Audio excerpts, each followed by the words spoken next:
నమస్తే, welcome to our channel. నేను మీ పద్మావతి. ఈరోజు మనతో పాటు ప్రముఖ ఆధ్యాత్మికవేత్త, జ్యోతిష్య బ్రహ్మ, వాస్తు పండితులు బ్రహ్మశ్రీ ఉమామహేశ్వర సిద్ధాంతి గారు ఉన్నారు. మరి ఆయనతో మాట్లాడి ఏప్రిల్ నెల రాశి ఫలితాలు ఏ విధంగా ఉన్నాయనేది తెలుసుకునే ప్రయత్నం చేద్దాం. మరి మీరు కూడా వీడియోని ఎక్కడా కూడా స్కిప్ చేయకుండా పూర్తిగా చూసేయండి. నమస్కారం గురువుగారు. ఆయుష్మాన్ భవ. గురువుగారు, ఏప్రిల్ నెలలో మీనరాశి వారికి ఎటువంటి ఫలితాలు కనిపిస్తున్నాయి, దాంతో పాటుగా వీరు ఎటువంటి పరిహారాలు చేసుకోవడం వల్ల కాస్త శుభ ఫలితాలు కనిపించే అవకాశం ఉందంటారు? మీనరాశి జలతత్వ రాశి. జలతత్వ రాశి రాశులలో ద్వాదశ రాశి, ఆఖరి రాశి. జంట చేపలగా ఉంటుంది, అది కూడా విచిత్ర విధంగా ఉంటుంది. ఒక చేప తలభాగం ఇక్కడ ఉంటే ఇంకో చేప తలభాగం ఎదురుగా ఉన్నట్లుగా చూపిస్తూ ఉంటుంది. ఈ మీనరాశిలో పుట్టిన వాళ్ళు మహామేధాశక్తి సంపన్నులు.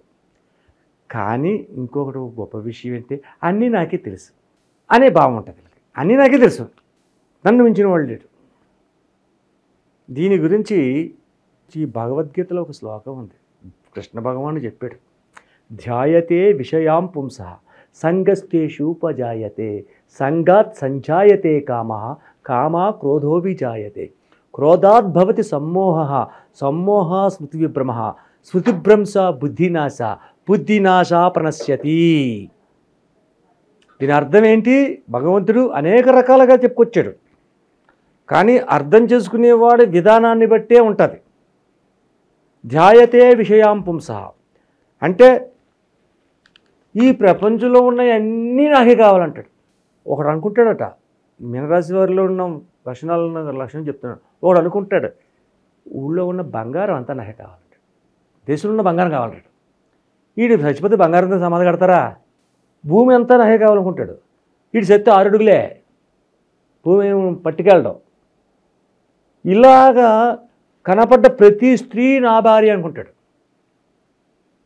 వీడి పిల్లవేంటి తగ్గదు ఇంటి కొంపలో. అటువంటి విధానాలన్నీ ఉంటే దీని మీద అవగాహన ఎక్కువైపోతుంది.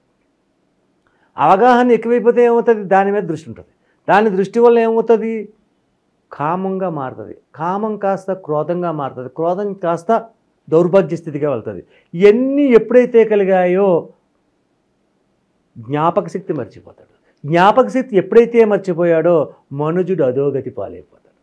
కాబట్టి నాయన ఇలాంటివన్నీ నువ్వేం పెట్టుకోకరా, జాగ్రత్తగా ఉండు అని కృష్ణ భగవానుడు చెబితే మనమా ఎక్కడేమంటున్నాడు? ఇటువంటి భావాద్వేగం ఉండకూడదు. మీనరాశికి ప్రస్తుత కాలం జరుగుతున్న ఏలినాటి శని ప్రభావం వల్ల ఎదటవాడు చెప్పేది వినండి, మొండి వాదన చేయకండి. మొండి వాదన చేస్తే అంతే, మొండడు. మొండివాదం చేస్తే ఇంకేమంటారు? ఇట్లా మాట్లాడుతున్నాడా, సర్లే కానీ మనకెందుకు ఈ బుద్ధి అంతా అని పక్కపోయాడు. తప్పు భావన వచ్చి ఇలా ప్రవర్తన ఇదా ఉంటుంది. సరే, ఈ రకమైన పరిస్థితుల్లో ఉంటే వ్యాపార రంగంలో ఉన్నవారు మీనరాశి వారికి ఏ రకంగా ఉంది? ఏ వ్యాపారం చేసినా 7 ఊళ్ళు వెళ్ళినా 3 వాళ్ళు, 3 ఊళ్ళు వెళ్ళినా 3 వాళ్ళు అన్నట్టుగా ఉంది. ఎంత చేంజ్ చేసినా తప్పించిపోయి ఎంత కష్టపడినా నీకు రావలసినంత మాత్రమే ఇస్తున్నాను, వచ్చేది మాత్రమే పొందుతున్నాను అనే భావాన్ని ఈ మీనరాశి వారికి వస్తుంది. వ్యాపార రంగంలో కీలెరిగి వాత పెట్టాలి అన్నారు. కీలెరిగి వాత పెట్టాలంటే పూర్వకాలం వైద్యములు ఇప్పటిలాగా మెడికల్గా లేదు. వైద్యాలు చేసే అంటే వాతము చిమ్మిన వారికి ఆ వాతాన్ని తగ్గాలి. గుర్రపు వాతమని, గడ్డవాతమని రకరకాల వాతాలు వచ్చి ఆ వాతం తగ్గాలంటే ఏం చేసేవారు? ఇప్పుడు వాత పెట్టేవారు. ఒక ఇనప చొవ్వున కాల్చి వాత పెట్టేవారు. ఎక్కడ పెట్టాలి? కీలు ఎరగాలి అంటే అక్కడ ఎముక ఇవ్వాలి. కీలు అంటే ఎముక, నరం, దానికి తగ్గించాలి. అలాగే గంటి నొప్పి అని చెప్పేసి ఉదర సంబంధించిన గంటి నొప్పులు పేగు పైకి తెలుస్తుంది. అప్పుడు వాళ్ళు వాతలు పెట్టేవారు బొడ్డు చుట్టూ. ఆ కీలెరిగి వాత పెట్టాలి అంటే కీలెరిగి వాత పెడితే రోగం తగ్గుతుంది. కీలెరగకుండా వాత పెడితే పుణ్యుడి లేనిపోయిన ఇబ్బంది పడతాడు. అందుకని కీలెరిగి వాత పెట్టాలి అంటారు. అలాగే ప్రతి విషయంలోని కూడా అజ్ఞానాన్ని విడిచి విజ్ఞానాన్ని సంతరించుకుని ఈ ఎదరికి వెళితే మీనరాశి వారికి బాగుంటుంది. వ్యాపార రంగంలో. ఉద్యోగ రంగంలో ఉద్యోగాలు ఎంత చేసినా కూడా, ఎంత కష్టపడినా వాళ్ళ దగ్గర కొన్ని ఇబ్బందికరమైన స్థితిగతులు వస్తాయి కాబట్టి జాగరూకతగా వ్యవహారం చేసుకోండి. భార్యాభర్తల మధ్యన కలహములు లేవు, సుఖ సంతోషాలతో ఉన్నాము, చాలా అనురాగ దాంపత్యాన్ని పొందుతున్నాము అని చెప్పుకుంటున్న వారి విధానాన్ని తీసుకుంటే ఇక్కడ వారి మనోగత అభిప్రాయాలలోని వారి యొక్క మనసులోనే ఉన్న భావనల వల్ల కొన్ని ఇబ్బందులకు గురి కావడం అనేది జరుగుతూ ఉంటుంది. అది పైకి చెప్పుకోలేరు. చెప్పుకుంటే ఎలాగా? నా భార్య నన్ను సరిగ్గా చూస్తలేదురా అన్నాడంటే భార్య లోపు చేసేస్తాడు పక్కోడు. కాబట్టి అలా చెప్పకూడదు, చెప్పుకుంటే కుదరదు. కాబట్టి గొమ్మనంగానే ఉంటారు. కానీ మనసులో వేదన వికారాన్ని పొందుతున్నారు. ఇటువంటి పరిస్థితిగతుల్లో నడుస్తూ ఉంటుంది. ఈ యొక్క ఏప్రిల్ నెలలో చూడండి, ఏప్రిల్ నెల విధానంలో మీనరాశి వారికి ఇటువంటి విధానాలు కలుగుతూ ఉంటున్నాయి. అలాగే సంఘంలో గౌరవ మర్యాదలు పొందవలసిన చోట కూడా, అంటే బంధుమిత్రాదుల వలన తీసుకోవాలి. ముందు ఇక్కడ బంధువులు అందరూ శత్రువులుగా మారుతారు.